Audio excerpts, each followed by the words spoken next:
You need to mirror language and align identity.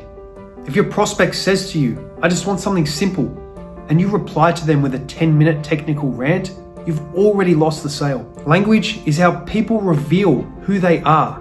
It's subconscious. Mirror it and they'll feel seen. Miss it and they'll quietly disappear. And you'll think that they weren't interested, but they'll go and buy from someone else. We trust people who get us. It's not a coincidence, it's psychology. When someone hears their own language reflected back at them, I don't mean English, for instance. I mean the words that they speak. When they hear that reflected back at them, that activates the brain's social validation. They feel like you understand them, and this is how to use it.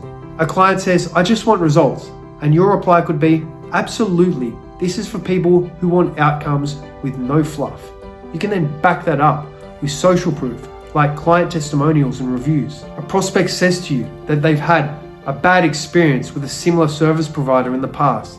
You can reassure them by saying, "I hear you. We get that all the time, and we have a lot of people who come to us from competitors and are very happy." Mirroring isn't manipulation, it's alignment. It shows that you're actively listening rather than broadcasting. You need to match their thinking style. People tend to process information in 3 ways. Visually, can I see what this looks like? Auditorily, that sounds good to me. And kinesthetically, I just want something that feels smooth and easy. You can often pick this up in the words they use. It looks like visual. Sounds good, auditory. And I feel like kinesthetic. You need to tailor your pitch. Visual would be like, "Let me show you how it works." Auditory, "This is what it sounds like when it's working." And kinesthetic, "We've made the process feel seamless and easy."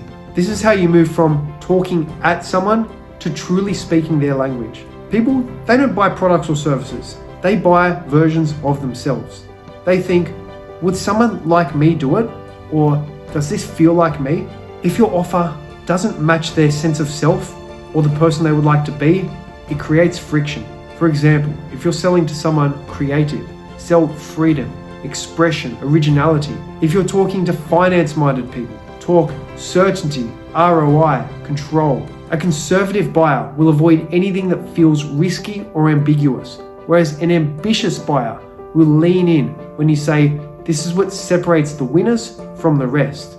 The offer doesn't change, but the way you frame it does. So to sum up, to close more deals, you need to speak less about the products and features and more about them. Mirror their words, reflect their values, match their processing style, and speak to the person they want to be. Because people don't buy when they understand you. They buy when they feel that you understand them.